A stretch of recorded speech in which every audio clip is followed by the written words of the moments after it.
You know it's a new Corvette as it starts. Though you can't see it. Your dad had a Chevy. His dad, his brother had a Charger, but it was a Hemi, so that made it all right. His granddad used to take on Cadillac V8s with his new 265 overhead valve 56 Chevy. Racing is part of it. Hell, it is life. Plenty of left turns have been made under a banner that says McCarthy Chevy runs deep. Take a look at the car in front of you right now. Odds are it says McCarthy on the backside. They knew about the McCarthy low price guarantee. $10,000 if they can't beat a bona fide signed offer from a local franchise dealer on in-stock vehicles. That's right, 10 grand says McCarthy has the lowest price in Kansas City on any Silverado in stock, or Malibu, or Traverse, Equinox, or Cruise. Good people go through difficult times. All credit applications are accepted. Yeah, a Corvette. Sweet.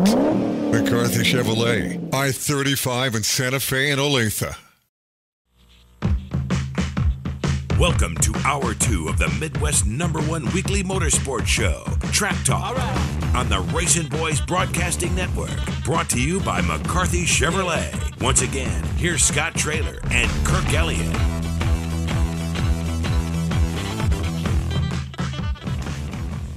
Welcome back. Hour number 2.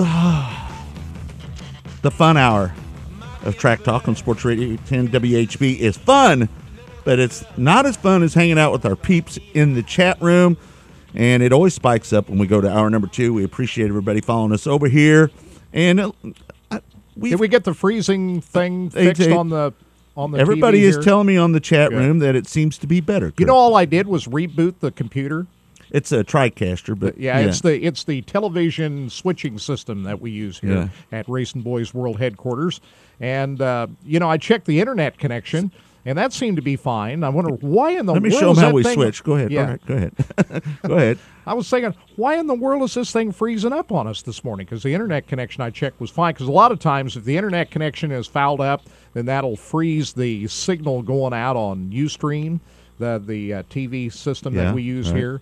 But that was fine, and I thought, and I think you said, well, just reboot the computer. That seems to work a lot of times with computer issues, doesn't it? Yeah. And so hopefully, keep our fingers crossed that we'll stay solid here for this full hour here on Racing Boys. Thanks for joining in. Corm is multitasking this morning. He is the IT guy, and which is not one of our favorite things to talk about right now, but still. You did a good job getting it all fixed in there, so it's a good thing. I am glad to see that. Hey, Dennis Rout's going to join us here. In about 15 minutes, he's going to check in from the World of Wheels Car Show. Is that one of the World of Wheels Car Show? And of course, that's a great place to be on a cold Saturday morning now. But we were talking earlier. We're itching to get back to racing. Yeah. A lot of it is you brought up a lot of the issues with ITs and everything like that that's non-racing related that we've had to deal with Holy the last. cow. We can't wait to get back out to the racetrack. Yeah. Well, we didn't talk about it much in hour number 1 because we didn't really want to bore anybody with it. But I will tell you that Kirk and I, and we'll just without going into all a long, speech about it. We've teamed up with some new people with Turn 2 Media, who, if you're not familiar with Turn 2 Media, they are the ones that do the live video from Knoxville every week, the weekly broadcast. They've also helped Dirt on Dirt with quite a few of their video projects when they were up. What was the race up north, Kirk, that Dirt on Dirt did live on video? What was that race? The Cedar Lake race up there in Wisconsin. And it was the USA Nationals up there. Yeah, and then they just had the one out at Tucson as well. Yeah, that weekend. And Turn 2 Media is a big player when it comes to live internet video. And not saying that we're going to get right into it, but there's a reason why we're aligning ourselves with somebody like Turn 2 Media. Brian and Ian are great guys, and we are so looking forward to working with these guys. They are top shelf, folks. I'm telling you, we've worked with a lot of great IT guys over the years, and as we grow, we have to look for people that can take us to that next level, and we feel that the guys at Turn 2 Media are the ones to take us to the highest level that we can get to. I'm excited about it. How about you, Kurt? Oh, yeah, no question about it. So, this is something we've always kind of thought about, doing specific live video events. I mean, that's the next evolution Right. to Racing Boys, and we feel that. I mean, we do it in studio. Now, Right. we're talking about event live video. Right, out in the field doing live races. And we feel that the folks at Turn 2 Media, Brian and Ian, will help us get there. And what I like about them is that they're racers, too. Ian lives in New York, and Brian lives in Minnesota. And Brian's a big-time sprint car fan. He is the director of the Knoxville races. And Ian is a past late model racer, run pavement late models. So not only are they good IT guys, top shelf guys, but they understand this industry. And I think that's what we've needed for some time now, somebody that's really in our industry, that understands the nuts and bolts of it, and I mean right down to the cars. So, man, I couldn't be more excited to have Turn 2 Media involved with this. Look for some subtle changes here. Maybe in the next 90 days, they'll be subtle, maybe not as drastic as that you would think, but we are going to try to pinpoint maybe a couple dates that we can do live video with the Lucas Oil ASCS National Tour. There's some things going on. I'll just put it that way. We're working on some things, and hopefully we can put it all together. And if we can, I think everybody's going to be happy. Again, Kirk and I have decided what we were going to do with our company is that, we were doing things a little bit different a couple of years ago, but Kirk and I were going to fall back on what we do. We're broadcasters, and we want to broadcast events. And it's either going to be audio or video, but that's what we're going to really concentrate on, is being broadcasters and doing what we do. Well, the most success that we've had here at Racing Boys is the Chili Bowl webcast, the audio webcast. We'd like for that to be video someday when they allow us to do that. And who's to say the shootout won't be video before you know it? And so that's been very successful for us in the last 3 seasons out on the ASCS Tour has been successful. So why not expand on that? Why not expand on what has made it successful for us here at Racing Boys, doing something that you don't find on any other website. Right. And a lot of them maybe do one-off series like we've been doing the last couple of years, but how many have tried doing multiple series on the same website? So that's what we've got in mind, and just doing something that's out of the ordinary. Most websites that cover racing here in this country. What's going to be crazy is April 13th is the first big test for the website. Yeah. April 13th, folks, check out what we're going to be doing. We're going to have the War Race live, right? We're going to have the ASCS National Tour race live. What else we have that weekend? There's a third one. We have the United Rebel Sprint Series. Rebel Sprint Car Series. Right. 3 races going on at the same time on racingboys.com. I'm not sure that's ever been done before. You? So I don't know. I don't think so. Not in grassroots racing. What we're going to dirt track racing that we cover. What we're going to do is we're going to make it to where if you're at home, and listen, folks, I've said this 1,000 times. We want you to go to the races.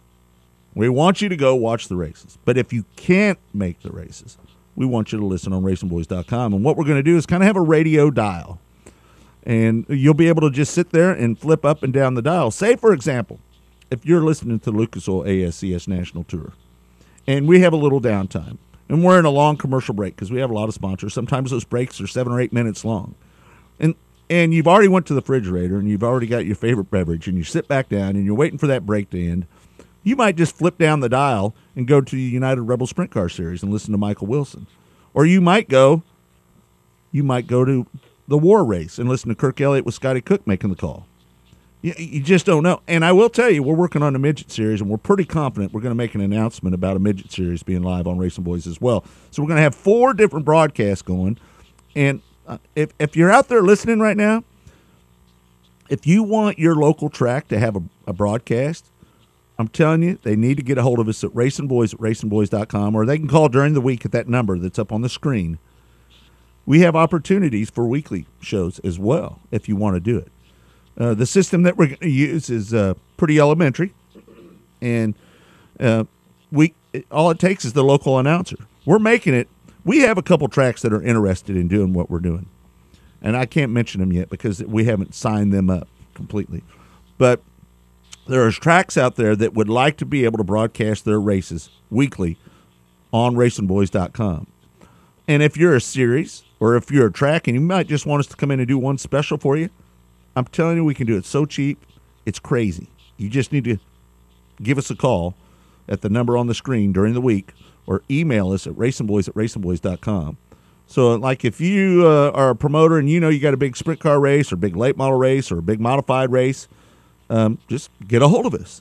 Give us some time, and we can make it happen. I'm looking forward to that, Kirk, really. I don't know about you.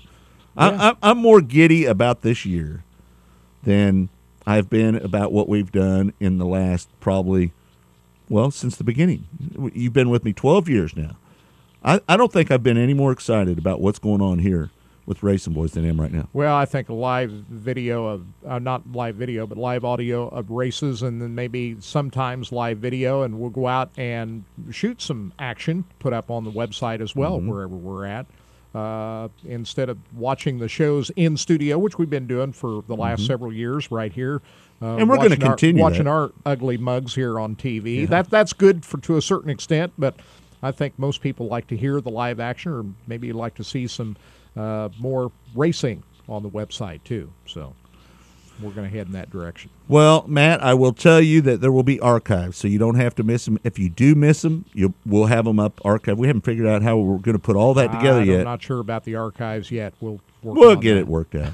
We'll figure it out. We've got the guys that can figure it out. So. ASCS races will all be archived for sure. Mm-hmm. We'll get the other ones. We'll figure that out. If there's a will, there's a way. We're just ramping it up now. Yeah. Hey, Ronnie, how you doing, buddy? Welcome on. Racetrack Ronnie just joined us on the show. And like I said, Dennis Stroud's going to join us. Hey, I got to show people this. My new little toy I bought. New toy. Look at this new little toy I bought right here. How about that little bad boy? This is the new Racing Boys field camera that we have. And it is a cool little unit, little Canon XA10. And we're going to be, in today's world, forever, Kirk, and we've got a lot of nice cameras, but they're all tape. And, we're really ramping up what we're trying to do over on YouTube. I hope you guys are checking out some of our YouTube stuff we're putting up. But this little camera is going to be our field camera when we're out on the road with the Lucas Oil ASCS National Tour. And it is not a tape camera. This is an SD card, a flash camera. Nice little unit, and I can't wait to take it out there and do some documentary type stuff. And how about that little unit there, Kirk? You like that? Yeah. When I saw a picture of that, it looks bigger, doesn't it, in the picture? I thought it was going to be a bigger camera. You bring that in this morning is a lot smaller than I expected. Now, is the quality of the video just like the other cameras that we have? It better be. That's good. Yeah. What you pay for these little cameras? This isn't one that you just buy up there at Best Buy. It looks like one, kind of, but it's not. But it's a really nice little unit, and we're going to be taping all the races live. But taping the races and putting them on. I said tape them live. You said live. I didn't mean that. Yeah. Let me rephrase that. Of course you're taping them live. I'm not. There's not even a tape in there. I'm recording them. The races are live when you're taping them. Yeah, exactly. But anyway, capturing, I guess, is capturing the video. We're not really taping it on that camera. Brian's going to be on there, and he is going to be calling the races, and I'll run out from the computer because now that we have Brian Holbert in there, he's IT savvy enough that he can watch the computer as I step away to try to film. So we're going to attempt to film every one of the National Tour races, put little packages together as you were talking about. We're not so much doing the ASCS show in the studio anymore. It's going to be fun. We'll go out and do some special interest stuff out in the field, and we'll put it all together. We'll be sending the cards back to Kirk. It's going to be a lot of fun. I cannot wait for this year to get going. It's almost right around the corner. Yeah, I was really thrilled that we get to do the ASCS show again this year, and we kind of changed the format of it at the end of last year, as Scott talked about, and it'll be exciting to see the replays of a lot of those races on that show. Remember, Ronnie was on here saying he enjoyed the old I-70 shows that we did. Now, Kirk, did you do pre-race shows with me? Were you there? Did we? Not at I-70 Speedway because I was still working in Corning at that time. So but you were on your own. You did 1 year with me at Lakeside, though, didn't you? Yeah, I helped you out at Lakeside. 1 year, I think it was. think we did 1 year. Couple years. Was it 1 year or 2 years? Were you with me 2 years doing that? Then we went out and we did live broadcasts on Sports Radio 810. Chances of that happening are slim. And Now, that none. was cool. We went down and did several races down at the fairgrounds in Sedalia. I We think did we did races out at I-70 Speedway Was it 9 or 11 races that year? in 2001, I Yeah. believe it was. Live on 810. On 810. Do you believe that? Yeah. No, that was great. Yeah. It was a little tough deal back in those days because I was racing at the same time, too. We had a lot of listeners for those broadcasts, too. Let me tell We you, were folks, shooting out of we had 6-state area. we had smoking numbers Yeah. on that because we did the pre-race show and then we'd go right into the broadcast and we followed Keesman. And, well, let me just tell you, we followed Keesman. People followed us over there. We had, like, smoking numbers, like one of the highest rated shows on the radio station throughout that Well, period. So it was a lot of fun. We thank Sports Radio 810 for allowing us that opportunity at that time. At that time, we need to thank Praxair. Yeah, they were a big player. Praxair, we've had a lot of great sponsors, and McCarthy Chevrolet is a great sponsor. But let me tell you, people have their work cut out for them to surpass Praxair and their 10-year commitment that they had to us. They spent a lot of money with us and my race team over the years, and Mark Adams. I went out and saw Mark Adams here just a while back, and You're still with Praxair, right? still with Praxair, and one of the great friends that I've made over the years. Still stay in touch with him. He's like family to me. He is a good guy. That was an amazing year, and I wasn't there to help you out because I was still announcing races up at Corning that season, 2000. But you would go out there and do the pre-race show at I-70 Speedway in your fire suit. You go down there and run a flight of hot laps, come back up and do the show, and bring some drivers up to interview. And then as soon as that was over, you'd pack everything up and go back down there, hop in the car, and go racing. I wouldn't even put anything up. During the final commercial break, I'd put my fire suit on, and then I would try to run down there before the second session of hot laps was over. And I'm going to tell you one of the most embarrassing stories of me as a driver. Almost as embarrassing as lap 4 at Kansas Speedway, my first race. I was running down, got into the car. It was just went off the air with the pre-race show. I get in my modified. I'm headed down pit road out the back way to go out for the last practice session. I look down and notice my belts aren't tight, and I look down to tighten them up. And when I look up, who's in front of me but Terry Smith? And pow, man, I mean, I nailed him. Bent up our bumpers on it. Oh, it was so freaking embarrassed. I can't believe that it happened, And just tore the hell out of our bumpers on it. But, just in a hurry, trying to do too much. Surprised didn't do more damage than that. It was just bumpers. But still, a bumper's $40-$50, You wipe out a bumper. And not only that, it kind of bruised the ego just a little bit. But I mean, how hard was that? You just don't see that very often. Somebody, a race car driver such as yourself, also broadcasting at the same time. remember when we were doing those races that they would talk to us on the air? Remember that night that Keesman and everybody was out there and we were talking? That was pretty cool. That was neat. Probably the coolest night at I-70, though, Kirk, when you beat all the celebrities in the celebrity race in the enduro cars. I got my That one was and one of the- only trophy of my brief racing career. Driving the 29 car to Yeah, boot. thanks to Gary Joslin for Yeah. having that car. That's It all was good. fun. It was dangerous. I didn't realize how dangerous it was driving around in those little four-cylinder cars around I-70 Speedway, but I give you a little Harry lived Hyde. to tell about it. I give you a little Harry Hyde speech before that, didn't I? Yeah, front-wheel drive car. You stuck your head in the window and said, now you got to keep your foot to the floor. Don't lift. Don't lift. And That's the safer way to go. And what else did I tell you? Go around them on the outside, Kirk. Yeah. You can do it. You can do it. Just hold it to the floor. You'll go around them on the outside. Because I knew you had a fast car. Because that was one of Gary's And you know faster what? I cars. held it to the floor, too, all the way. As Frank Bowl spins out and some of the other guys, I'm telling Kirk, you can't spin I didn't this spin car out, though. No, you didn't. I think that's another thing you said. You can't spin it You out. can't spin if it you out. Keep your foot to the floor. It's a special set of tires, Kirk. You can't spin this car out. Harry Hogg got a special matched set of tires there for you. And you did it, bud. I've never been more proud of believed in you in my life. I believed in you, my friend. I've never been more proud I of trusted you in my life. I trusted you. It worked out. Oh, I'm just getting giddy just It thinking was about fun. how happy I was when you did that. And that look on your face when you come in, man. Because didn't you pass Petro on the last lap? Yeah. Yeah, you went around Seren Petro on the last lap. Frank Bowl was there. Stephen St. John was there. They had all As the. I recall, Seren didn't like that very much. He's a competitive guy. Yeah. Yeah. Well, He was upset about that. he wasn't happy, was he, Kurt? Frank Bull, he just laughed. When he Frank had spun to- out. Yeah. Frank might have won the race if he'd not spun out. You think so? He might have. He was going pretty good. You got He you was going too good. you got manned up. You manned up on the wheel there right towards the end, though. See, that's what happened. You kept him there, and you kept chewing on him, but you didn't go in there and get him until that last lap.